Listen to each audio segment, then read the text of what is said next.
네, 그럼 이번에는 두 번째 또 적은 화폐로 이번엔 1,000원짜리 얘기해 보도록 할까요? 오. 주세요. 네. 우리 이황 선생님. 네, 1,000원짜리는 제가 개인적으로 좀 좋아하는 화폐예요. 이 안에 들어간 내용이 되게 좀 감동적인 내용이 많아서 좋아하는 화폐입니다. 진짜군. 자, 일단은 1,000원짜리에 이황 선생님 좀 얼굴을 보시겠어요? 누구를 닮은 것 같아요, 여러분? 소지섭 소지섭. 씨요. 아, 많이 유명하죠. 네. 거의 뭐 흡사하다. 네. 그리고 확실히 좀 학자적인 느낌이 나죠. 맞아요. 근데 여러분들 되게 건강해 보이나요? 좀 병약해 보이나요? 아, 약간 좀 많이 지금 3일쯤 지쳐 있는 밤을 얼굴. 새신 것 잠을 못 같아요. 자는 거. 아, 그쵸. 보물지도 한 4개 놓고 하시는 모습이십니다.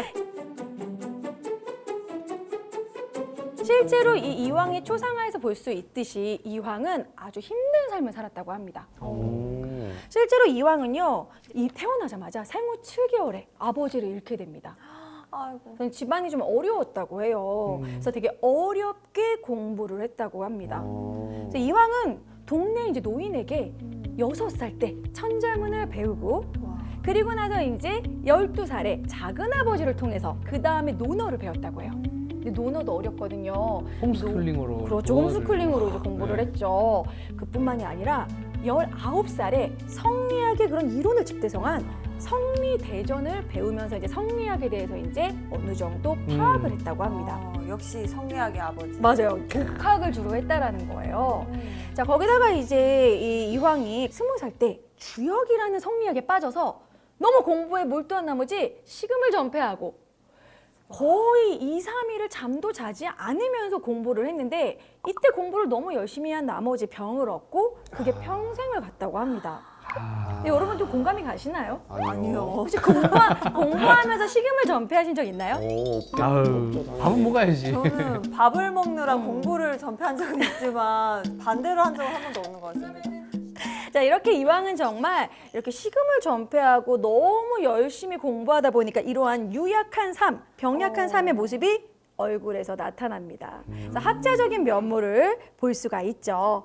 그래서 이제 이황은 사실 그런 막 문과에 급제하고 이런 막 과거 시험을 보고 그런 식의 욕심이 없었어요. 그러니까 벼슬의 욕심이 없어서 어머니가 네. 과거 시험 좀 봐라. 너가 이 정도 공부하는데 과거 시험을 한번 응시해라. 네.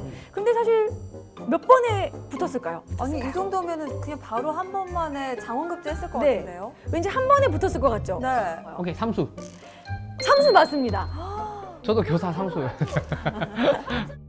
그러니까 이제 공부를 하더라도 이제 학자적인 면모가 너무 크니까 이제 공부가 사실 과거 시험에 나올 만한 공부가 있잖아요. 그렇죠. 그런 쪽으로 공부하지 않은 거예요. 평상시대로만 공부하고 그냥 시험 보러 간 거예요. 아 입시 위주로 공부하는 게 아, 아니라 그렇죠. 그냥 정말 학문을 공부했군요. 정말 공부가 좋은 사람. 네, 맞아요. 자, 그래가지고 3번 만에 붙었고 34살에 붙게 됩니다. 좀 늦은 나이에. 네, 늦은 붙으신 나이에 거예요. 과거 네. 시험에 붙었어요. 자, 이황이 처음에 이제 관직을 얻은 게 중종 때입니다. 중종 중종 때. 때. 중종 때 네. 승문원의 권지부정자라는 그러한 관직이었는데요. 이게 정자, 그러니까 이제 뭔가 문서를 교정하는 일을 하는 거죠. 이황 성격이 딱 맞았어요. 네. 자, 그런데 이황은 조금 이제 관직 일을 하다가 아, 역시 나랑 안 맞아. 그러면서 사직서를 냅니다. 오. 그러면 또 왕이 그거를 거절해요. 반려를 했습니다. 그렇죠, 반려하죠. 사직서를 내고 반려하고 이런 식으로 해서 결국 실록에 남겨져 있는 이황이 사직서를 낸 횟수가 몇 개 정도 될까요? 힌트는 10에서 100까지. 네, 10번 그렇죠? 넘는다고요? 일단 네. 10번이 넘는 것도 놀랍고. 네, 맞습니다. 야, 근데 10번을 그만두겠다고 했는데 잡는 거잖아요. 네네. 아, 근데 그렇게 잡는데 계속 10번 이상 낸 거면 괘씸할 것 같은데.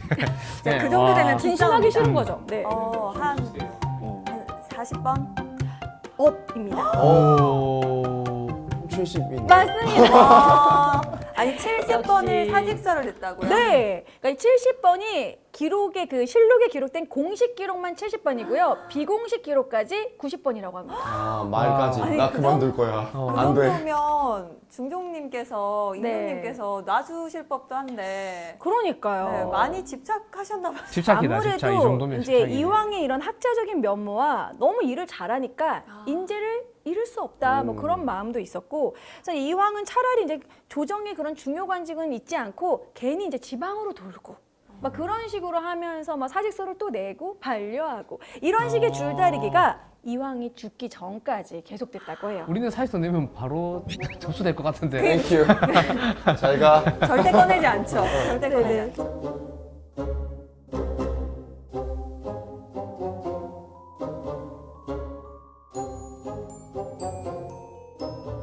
자, 그럼 여러분들이 직접 찾아보시는 퀴즈가 있습니다. 이건 나중에 여러분들 주변 사람들한테도 한번 써먹어 보세요. 네. 자, 우리 시청자분들도 천원권의 뒷면을 보시고 뒷면에 그림이 있죠. 네. 네. 자, 이 그림은 바로 겸재정선이 그린 그림입니다. 조선 후기의 진경산서로 유명한 화가인데요. 자, 이 그림은 바로 개상정고도라는 그림인데 개상정고도란 뜻이 권자에서 물러나서 이렇게 막 냇물이 흐르는 곳에 고요히 앉아서 산다라는 그런 뜻이에요. 그러니까 이황의 삶을 나타낸 그림인데 이 그림 안에 이황 선생님이 있습니다. 예? 이황 네. 선생님이시라고요? 있어요? 찾아주세요. 자, 우리 시청자분들도 뒷면을 보시고 여기 이황 선생님이 어. 어디 있을까? 찾았습니다. 권 선생님 찾으셨나요? 근데 중간에 건물 안에 공부하고 눈 계시네요. 좋으시네요. 예, 똑바로 이렇게 앉아 있네요. 이거 약간 시력 테스트예요. 예, 똑바로 앉아 아까 있네. 전에 대충 봤을 때는 없었거든요. 지금 보니까 있어. 아, 그런가 보다. 이게 이게 처음 바로 들어오셨다. 와. 역사는 아는 대로 보인다. 오. 역사는 아는 만큼 보인다는 이런 교훈이에요. 아까 그냥 분명 봤을 땐 뭐 없었는데. 없어요. 근데 안에 사람 있는 줄 진짜 오늘 처음 봤어요, 저도. 그렇죠. 이야. 너무 귀엽게 그려져 있지 않나요? 네. 근데 지금 이 그림을 보면 여기가 이제 도산서원 근처거든요. 과거에는 천원 뒷면에 도산서원이 있었어요. 근데 지금은 이제 그림이 바뀌었죠. 근데 이 그림을 보면 정말 고즈넉하게 이 시냇물이 흐르고 이런 조그만 이런 누각에 앉아가지고 책을 보고 있는 여유로운 이황 선생님의 모습이 느껴지죠. 네. 그래서 이게 정말 권자에는 관심이 없는 그런 느낌. 초야에 묻혀서. 자, 이렇게 이제 시력 검사 끝났으면은 그럼 다시 앞면으로 와서 앞면. 여러분들도 좋아하시는 러브 스토리를 얘기해 드리도록 하겠습니다. 스토리. 저는 이 부분을 가장 좋아하는데요. 천원 뒤에 지금 나무가 있는데 꽃이 지금 펴 있죠? 네. 이 꽃 뭘까요? 매화 같습니다.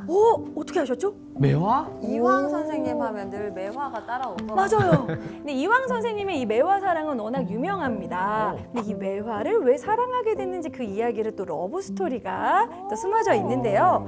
그 이황 선생님이 48살에 네. 이제 단양군수로 부임을 합니다. 근데 그때 당시에는 이렇게 군수로 부임을 하고 그러면 이제 군수분의 이제 이런 뭐 살림살이를 좀 봐준다든지 이런 식으로 관기가 이렇게 바로 이제 출동을 해요. 자, 그래서 이 두향이라는 관기를 만나게 돼요. 근데 두향. 두향.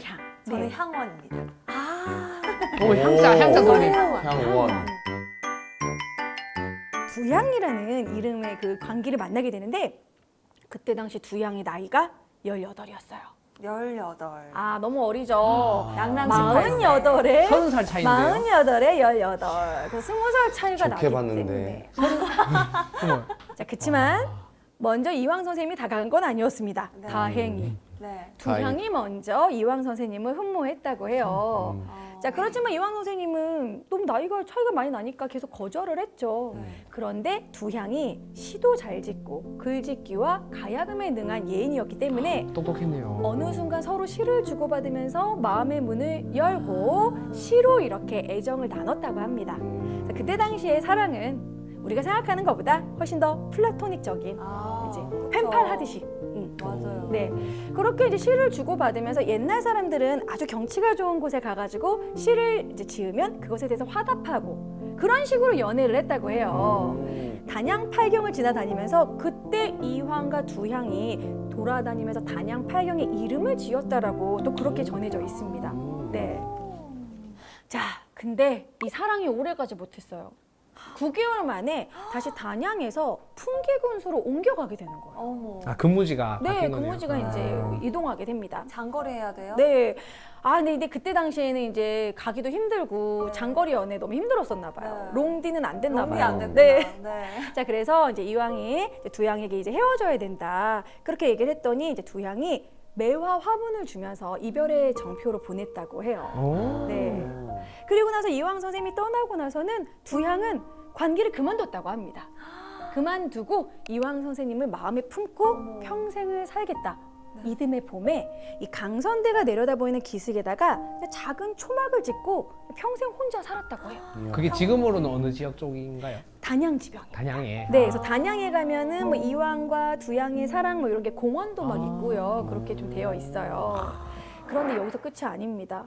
이황 선생님도 두양을 그리워했다라는 게 좀 남아 있는데요. 이황 선생님의 유언 혹시 아시나요? 내 죽음을. 아니군요. 두양에게 알리지 마라. 네. 살아생전에 이 매화 화분을 애지중지 키우고 있었거든요. 그래서 죽기 전 유언이 매화 꽃에 물을 줘라. 매화를 챙겨라. 네, 나는 죽지만 저 화분은 꼭 살게 해라. 두양에 대한 그 마음이 네. 유언으로 좀 남겨져 있는 것 같아서 좀 그 부분에 좀 감동을 받았어요.